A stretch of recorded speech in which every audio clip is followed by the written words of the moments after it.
Chapter 15. Garnering Resources. Cyrus Scofield's July 1888 talk at Niagara-on-the-Lake was the equivalent of a prospectus sent to a publisher. Whether at this time he had in mind writing a good book or rewriting the good book is unknown, but there is no doubt he thought large. He had the example before him of William E. Blackstone's Jesus is Coming of 1878, that already had gone through several successive expanded editions and was in the publishing league of James Brooks's Maranatha. The Niagara Conference was an ideal place for a radical evangelical to pitch a book. As one of the sales representatives of the Willard Toronto publishing firm recalled, one of the best outlets for sales, and as a means of contact for new customers, was the Believers' Conference, which was an annual gathering of the specially elect. The meetings were held in July, in the dog days, between the tennis and polo tournaments, in a pavilion on the grounds of the Queen's Royal Hotel, on the high cliffs overlooking the river and lake. They were all devout, reverent, zealous, pre-millenarians. The publishers' representatives had a smaller pavilion of their own. Here I came into contact with many Americans who bought liberally of the best Bibles and books, frequently paying for them in currency of $20, $50, and even $100 bills, evidence of an affluence almost unknown to Canadians. Like most such events, it was also a good place for authors to show their wares to publishers, and for the firms to do market research and to look for new star turns. The Toronto people were well aware of this. Here, too, upon occasion came the predatory Fleming H. Revell, intent upon ascertaining at first hand just what literature was most in demand for the satisfying of evangelical craving. One of the smaller firms in the hunt for new evangelical bestsellers was the Loiseau brothers, who traded under their own name and also as the Bible Truth Depot. They deserve attention. Sons of reasonably prosperous French Protestant silk merchants, Paul, 1841 to 1916, and Timothy, 1843 to 1927, were part of a family move in the 1850s to Middle America. They converted to exclusive Brethrenism. Paul had come under a direct life-changing experience when hearing John Nelson Darby teach at one of the Guelph conferences, and in Vinton, Iowa, in 1876, they started a small publishing venture. They knew business. In 1879, they moved their families and their firm to New York City and became a wedge firm, filling in where publishers of mainline religious denominations did not go, and growing larger quickly. If there was one segment they understood better than did anybody else, it was the market for radical evangelical books and tracts of the Brethren sort. Scofield's July 1888 talk was quickly turned into a brochure, or pamphlet, or tract, terms he himself used at various times, almost immediately upon his giving it. That may have been arranged even before he lectured. If so, a smart step. His congregation paid for it, and before the end of the year, Loiseau brothers, having purchased the plates, had it on their list. From there, the item, it grew unambiguously into a small book, went through scores of reprinting and several enlargements. By the turn of the century, Rightly Dividing and Blackstone's Jesus is Coming were the go-to books that were handed to serious Christians who wanted to know what all the fuss was about among the Dispensationalists. In a natural parallel to his book, Cyrus Scofield developed a high-quality correspondence course. As mentioned earlier, he taught Bible evening classes in his charge, the First Congregational Church of Dallas. The lessons became part of a monthly church magazine, The Believer, that Scofield edited, and then turned into separate pamphlets that were the basis of a course that was started in 1890. It was completed in 3 volumes in 1895 and 1896. This was the model for later evangelical courses, and considered from the admittedly anachronistic perspective of distance learning of the present day, it was a skilled exercise in pedagogy. The purpose of each lesson was specified, the students were engaged via pencils and the U.S. Post Office, but engaged they were, and they received feedback on each assignment. The whole course was a lesson in long-view dispensationalism, Volume 1 being the Old Testament, Volume 2 the New, and Volume 3 a synthesis of Bible truth. Scofield knew how to teach. The course was imitated and became a general model. Scofield in the early 1900s became deeply immersed in work for his reference Bible. The course, as a running item, including use of Scofield's name, was sold to the Moody Bible Institute in 1914 for an amount that is variously reported as being $10,000, or twice that amount. Cyrus Scofield had all the materials to hand that he required to produce a truly big book, perhaps a great one.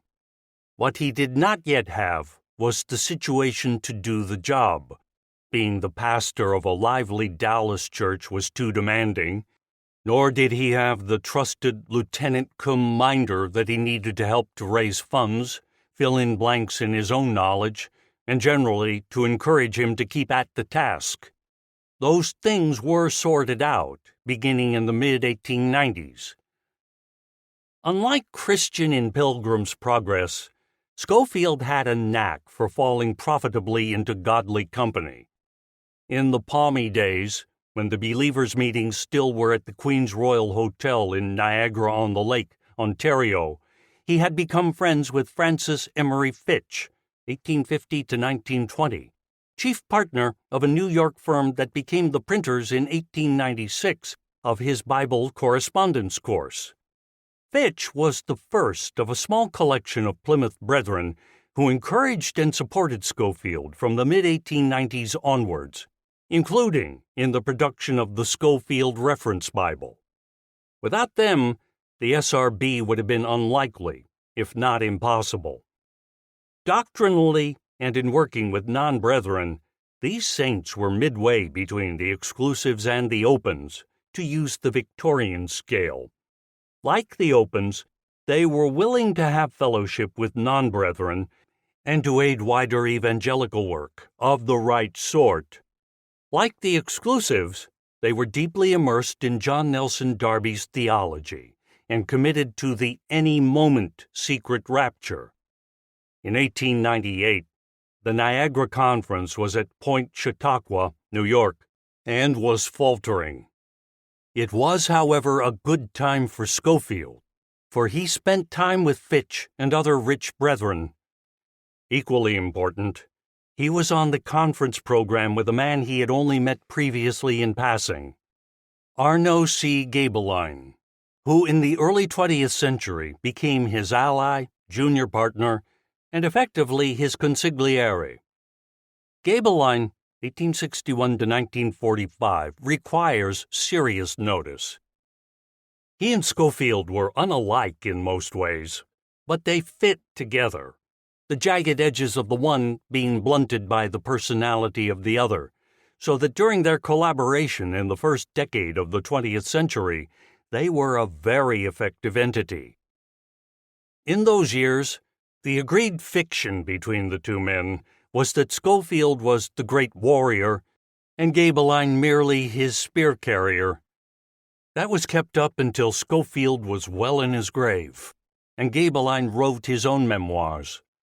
Gaebelein was almost 2 decades younger than Scofield. In 1898, in his late 30s, he still had lingering traces of the attractiveness of youth, amidst the sure promise of turning soon into a trim middle-aged man, spruce, balding, intense, and without a discernible sense of humor. Gaebelein, born in Germany, had emigrated to the United States when he was 17, primarily insensibly, given the recent history of Europe, to avoid conscription into the military. He worked for a time in a woolen mill in Lawrence, Massachusetts, and having had a mystical conversion experience earlier in his life, fell in with German Methodists. In 1880, he adhered to the Methodist Episcopal Church of the United States and soon had a preacher's license and later full ordination. A fiercely energetic young pastor, he had charges in Baltimore, New York, Hoboken, and elsewhere. Like Cyrus Scofield, Gaebelein was self-educated in Bible matters, but unlike Scofield, Gaebelein's competence in non-English languages was real. He had Latin and classical Greek from his gymnasium in Germany, was very strong in biblical Hebrew, and sound in Aramaic and Syriac. He wrote in a German-language religious monthly, and in the 1890s became fluent in Yiddish. There was something fanatical about Gaebelein, but it was always tightly directed. He married, had a family, and the sort of service-devoted domestic life that features in memoirs of godly families. In 1894 in New York City, Gaebelein was a founding figure in the Hope of Israel movement, at first Methodist in affiliation and then independent, among Jews, mostly from the Pale of Settlement in Imperial Russia, many being refugees from pogroms. In the same year, he began publication of a periodical, Our Hope, aimed at that audience. At a surface level, one would not expect that Scofield, the Texas pastor, just then in his Confederate veteran prime, and the immigrant Gaebelein, who was proclaiming the Moshiach to refugee Jews in New York City, would have much in common. Gaebelein was not a player among the Niagara Conference set, but he attended, and his Jewish work, particularly Our Hope magazine, brought him to the attention of James Brooks. He was interviewed by Brooks, who virtually catechized him in the presence of Professor William Moorhead of Xenia Theological Seminary. Brooks was suspicious of anyone of German background, as possibly being a crypto-hire critic. "He is all right," Brooks concluded, after a run-through of questions on the single authorship of Isaiah, on the book of Daniel, and on the authenticity of the water-borne journey of Jonah. Thereafter, Brooks became a patron of Gaebelein and tied him into the network that included Cyrus Scofield. In 1898, after Brooks's death in 1897, but still respecting his influence, Gaebelein gave 4 talks at the Believers' meeting. The next fortuitous strand, drawing Scofield and Gaebelein together, was that Gaebelein had the same set of brethren printers for Our Hope as did Scofield for his correspondence course. The relationship of the printer with his religious clients was not simply mercantile. Gaebelein, in the talks he gave at the 1898 meetings, had made an especially good impression on Francis Fitch and his wife. He was invited to become the new convener of a long-running series of noonday study and prayer sessions to be held in the Temple Court in Manhattan's financial district. Gaebelein did this, putting on multiple sessions each week for 2 years. The series included sessions by Niagara stars, one of them being Cyrus Scofield. Crucially, it drew in men of serious money, brethren of the same cast of mind and faith as Francis Fitch. Alwyn Ball, Jr., a lawyer in a major firm and director of the Central Realty Bond and Trust Company, and also of the Alliance Realty Company. He was engaged in putting together the resources for the Alwyn Court on West 58th Street, which, when completed in 1909, included a suite that rented for $22,000 per year. And John T. Peary, an immigrant from the British Isles who was the senior partner in the Chicago area firm of department stores Carson, Peary, Scott & Company, and who lived in the New York area. There were others. Independently of each other, both Arno Gaebelein and Cyrus Scofield were in touch with a circle of wealthy brethren who, if their standards were met, would finance worthy projects. This is a good point at which to ask, When did Cyrus Scofield decide to compile his reference Bible? That is an administrative question, not a matter of emerging spiritual condition, and it does not involve the content of the Bible that Scofield eventually shepherded into print. Even simplified to that degree, the page is smudged and hard to read.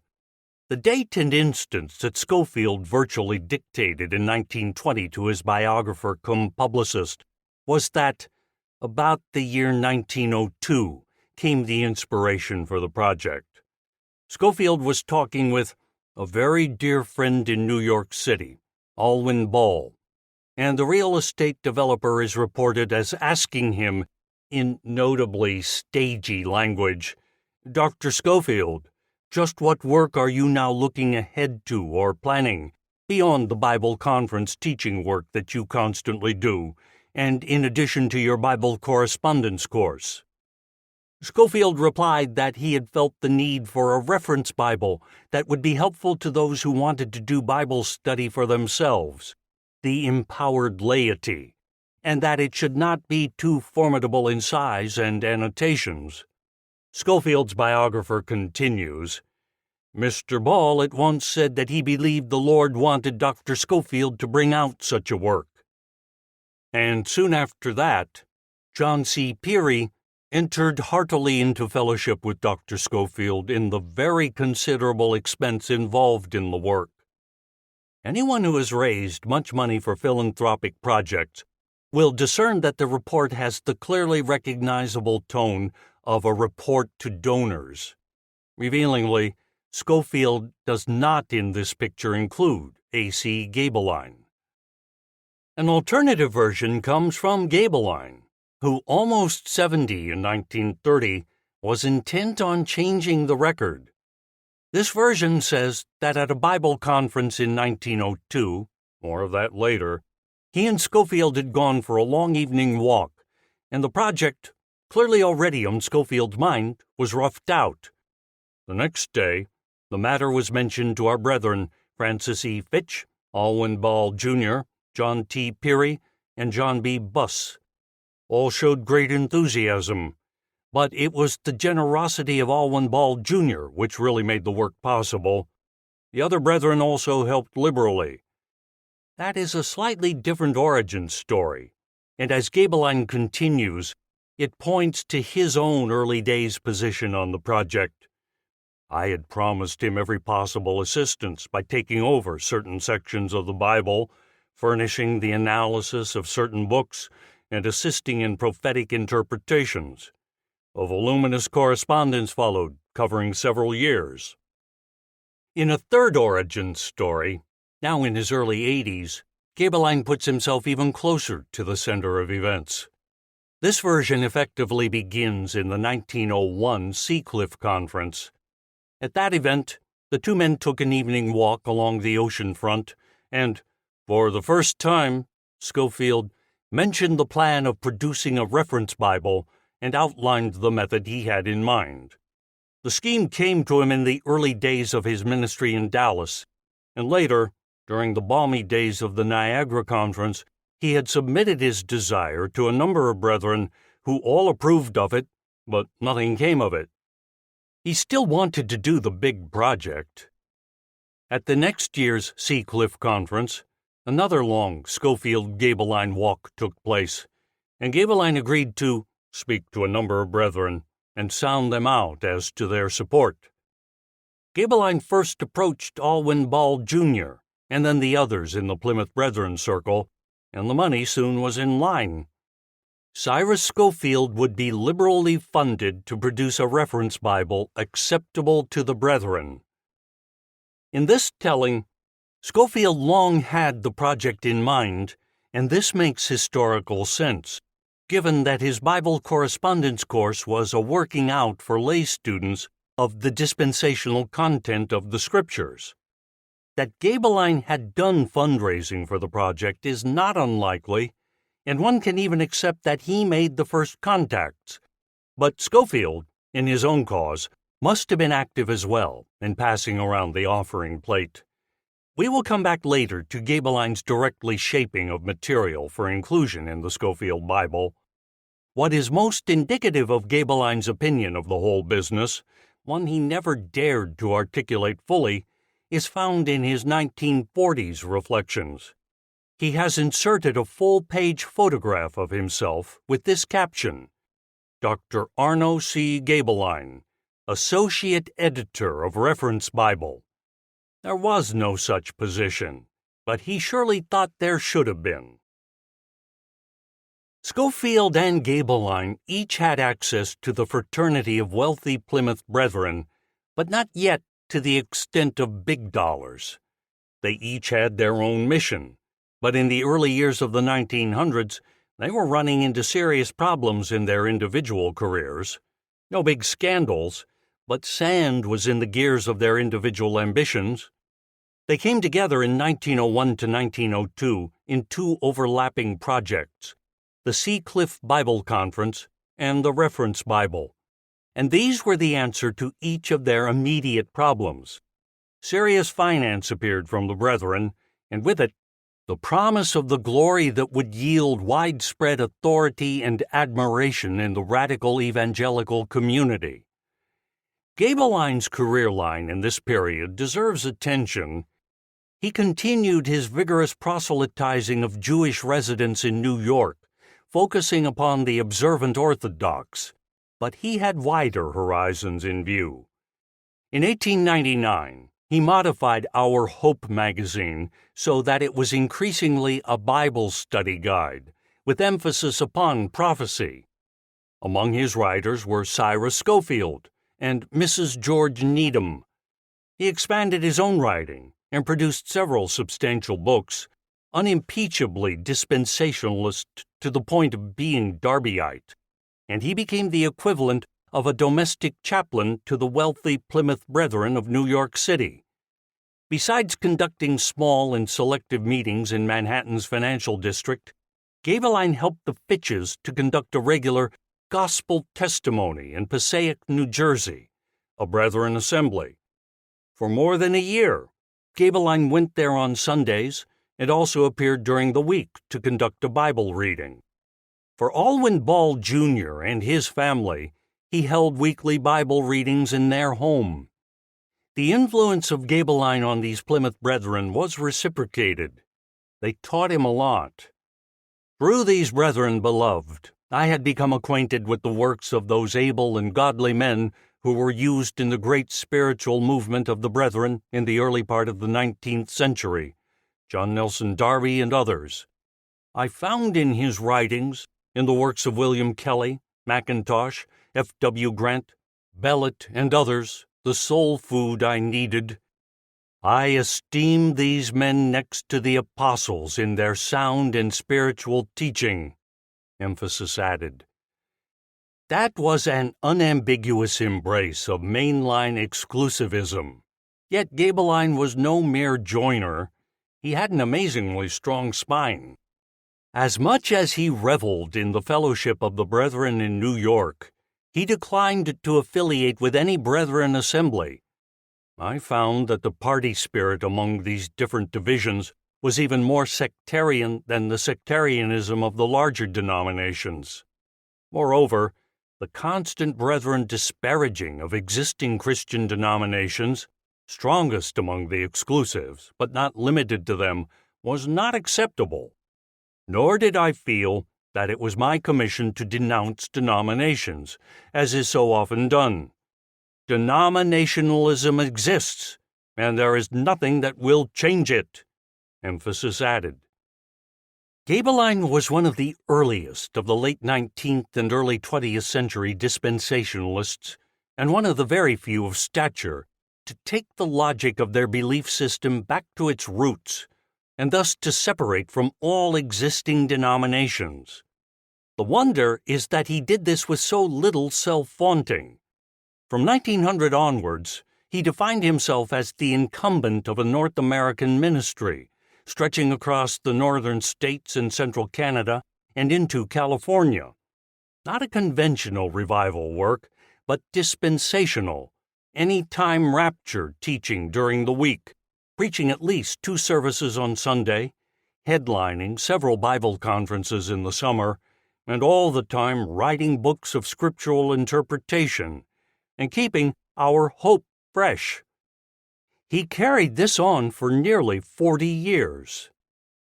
A momentary swerve in this enlarged ministry came in 1901, and it involved our hope.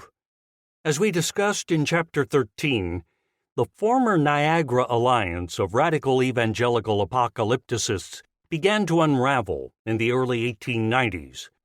By the start of the 20th century, although everyone in the brigade believed that there would be an almighty apocalypse and that at some point Jesus would literally take his people upward to the heavens, the split was between pre-tribulationalists and post-tribulationalists, thus reenacting the 1840s argument between John Nelson Darby and Benjamin Wills Newton.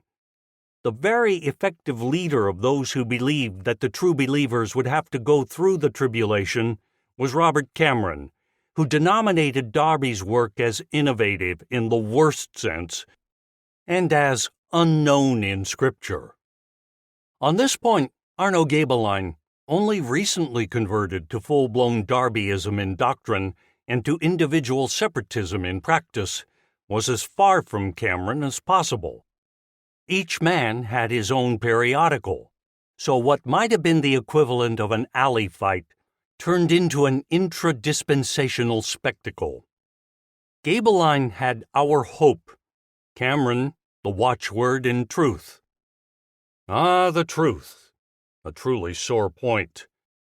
It was the pure milk of the dispensational word, having been edited for nearly a quarter century by James Hall Brooks. After Cameron took over the watchword upon the death of A.J. Gordon, he had bought the truth from Fleming Revell, and thus a post-tribulationalist and opponent of the any-moment secret rapture claimed the mantle of James Hall Brooks. Gaebelein's self-discrediting move was to use the old mailing list for the truth. How he obtained the list is unknown. In later years, he said that Brooks had given him the list before his death, but in any case, he was using the proprietary knowledge of another entity. First, Fleming Revell Company, if Brooks did indeed pass on the list in the mid-1890s, and certainly that of the Watchword and Truth, as owned by Robert Cameron. Gaebelein used the list to undercut Cameron's publication and to gain new subscribers for his own. The enmity of the two periodical editors deepened the emerging chasm between the two schools of end-times prophecies and foredoomed the negotiations for a peaceful revival of the Niagara conferences. Quickly perceiving that without a marquee event each year, the American dispensational school was in trouble, Gaebelein turned to his brethren funders. In the summer of 1901, the Long Island summer estate of John T. Peary was the site of the first of 11 annual Seacliff conferences. The meetings were held in a large tent on an open space, Reservoir Park. Peary owned the local water company. They had roughly 600 guests, about the number that Niagara had regularly attracted. Gaebelein, still pleased with himself 3 decades later, wrote of the Seacliff Conference, inaugurated and conducted by me. Scarred and imperfect missionaries are worth attention, the more so in this case because we so rarely get to see imperfect persons working towards a more perfect Scripture. Scofield and Gaebelein were vectors in the propagation and broadcasting of one set of deeply demanding religious constructs that had originated among the brethren of the British Isles in the first half of the 19th century. Yet they were more than the copyists of parchment manuscripts, for they changed the way the Scriptures were read through the interposition on the original text of a strong apparatus that veered from the King James Version of the Bible, and thus created a set of scriptures that quite rightly bore a new name. From mid-1895 to late 1902, Cyrus Scofield changed his career trajectory, and as a result, his own scars and imperfections became more visible. These are valuable historically. To suggest an outright comparison, if we knew what the Apostle Paul's thorn in the flesh actually was, 2 Corinthians chapter 12, verse 7, some of his less forgiving judgments might be more understandable. Scofield took the pastorate of the East Northfield, Massachusetts Congregational Church. This was a Trinitarian congregational body, and thus orthodox in the eyes of evangelicals. It was the home church of Dwight L. Moody. He was in Texas and Mexico on a revival tour in the spring of 1895, and he certainly spent time with Scofield in Dallas and talked about a possible Northfield appointment.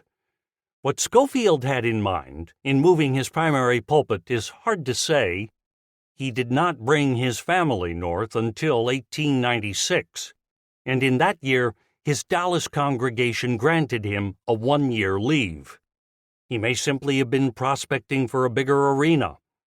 His correspondence course was now fully running, and he kept improving it.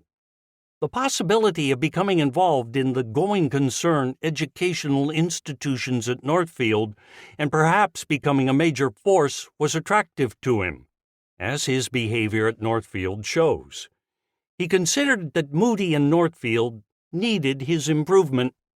One is not surprised to find Scofield in his pastoral years at Northfield joining one of the efforts by the old guard of the Dispensationalist movement to put Moody right on doctrinal matters and to urge him to cease being so hospitable to persons who were soft on evolution or on higher criticism. Scofield had no sooner arrived at Northfield than his ambition to take an active role at the three schools became apparent, states Lyle Dorset in one of Moody's best documented biographies. The three schools were the two well-established charitable boarding schools, the Northfield Seminary for Girls and the Mount Hermon Boys' School, and also the small Northfield Training School for young women. In Moody's time, the last of these was limited to practical and basic Bible training and gave most of its courses in the off-season, when the Northfield hotel facilities were not required for conferences. Scofield did his best to impose his Darby-inspired dispensationalism on Moody and the schools. Moody had control over membership on the boards of directors of these schools, each had its own board, and veto power over teaching appointments, so for the two secondary schools, Scofield was limited to being the pastor, meaning the honorary chaplain, a role that went along with his parish pulpit and meant Sunday sermons for the students and involved no appointment to the school's staffs. As for the young women's training school, Scofield in the 1890s tried to take over, but the principal, the formidable Miss Lila S. Halsey, fought Scofield to a standstill, and though he may have garnered the title of president, he never did gain full control, even after Moody's death. That Scofield had dreams of making Northfield his own headquarters is perhaps indicated by his acquiring in 1901 just over 8 wooded acres in the Connecticut River Valley, overlooking Northfield in the distance. He called the place Crestwood and referred to the spot as my summer home. It started out as a set of tents. He worked there part of one summer while proofing the final copy of the Reference Bible. Scofield and Moody were almost perfectly programmed to rub each other the wrong way. That lies beneath any specific point of doctrinal argument. It obliquely helps to form how we view the subsequent assemblage of Scofield's Great Bible. Moody, as we have pointed out in earlier chapters, had a view of the definition of a true pastor that involved a high work rate and attention to duty, to know what is needed and deliver on time. Scofield, not so much. In the winter and spring of 1899, Moody and Scofield had a row. Something beyond the chafings over whether Moody really knew enough about prophecy, or if his guest speakers were too liberal. It was serious enough that in 1905, more than 5 years after Moody's death, Scofield wrote to Moody's son-in-law that one of Scofield's anticipations of heaven was that there things would be past all misunderstandings.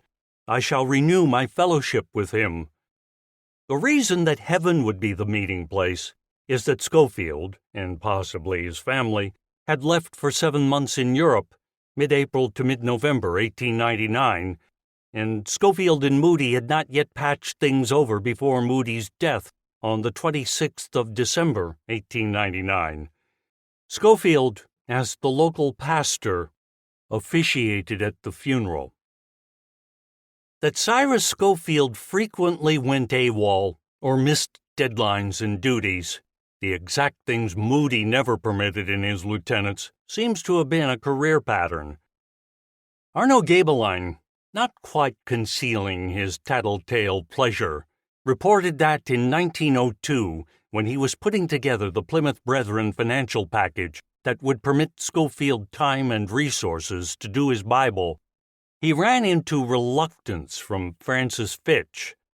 For a time, Fitch had been the printer-publisher, the roles were not distinct, of the Scofield correspondence course. Mr. Fitch experienced considerable difficulty with our friend Dr. Scofield in furnishing the needed material on time. Some charged the delay from Dr. Scofield to procrastination, but the writer, Gaebelein, thinks it was the kind spirit of our friend which was responsible. It was hard for him to refuse the many appeals which came to him to preach and to teach. Said Mr. Fitch, "I know he can never finish such a work." Quite a strong judgment, but Gaebelein goes on almost blithely.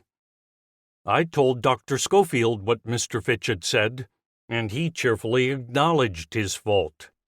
After our assuring Mr. Fitch that Dr. Scofield would stick to the task before him, Mr. Fitch likewise fell in line with the other brethren, heartily endorsing the proposed Bible. Certainly Scofield did a good deal of ad hoc work in churches and conferences, but he also suffered from ill health of an undefined sort. He needed rest, often, so it is hard to distinguish when he was on vacation, when on full rest, and when on religious retreats and tours. Thus, to compress, in 1886, he had 3 months sabbatical in Canada, July to early October. In 1887, a long stay at conferences. In 1888, summer at Niagara, when he produced Rightly Dividing. In 1889, summer to October in conferences. In 1890, back and forth, Canada, Dallas. And in 1891, he complained quietly about his workload leading to nervous prostration and wretched health. Hence, his Dallas church gave him 5 months' rest to recuperate. 2 years later, his 5 months' sabbatical a year was made an annual entitlement. How often he was away during his Northfield years is unrecorded, but his disappearing to Europe for 7 months in 1899 was not calculated to go down well with chief men such as Francis Fitch or Dwight L. Moody. Another phase began in October 1902, when Scofield, already committed to returning to his pastorate in Dallas, took ill and spent time at the Clifton Springs Sanitarium. At that time, he told friends that his physicians had given him 10 days or less to live. The establishment, famous for the late Dr. Henry Foster's mixture of hydrotherapy and spiritual mind cures, as well as diets, and what today would be called rehab, fit Scofield nicely. He returned to Dallas on a part-time basis from 1903 to 1909, but mostly he was away, and in 1907 he was given the title of Pastor Emeritus. In, likely, 1903 to 1904, he had another breakdown, and went back for the winter to Clifton Springs, not so much as an invalid, as because of the splendid facilities there for the best food and air, and medical attention when needed, and at the same time freedom to go on with his work. He may have repaired there at least one more time during the work on the Reference Bible. It is possible that some of Scofield's medical problems and his difficulties with deadlines and with staying in one place were of his own making. In 1909, the year after completing his great Bible, Scofield was engaged in another misunderstanding with a member of the Northfield establishment, this time with one of Dwight Moody's sons concerning the use of alcohol by prescription. The younger man, William Moody, was worried that Scofield might be returning to his Kansas Territory attorney days behavior. Whatever the root of Cyrus Scofield's problems, in the years when he gave himself over completely to his reference Bible, he kept falling ill and patronizing rest cures. He barely kept himself together. It was a very near thing.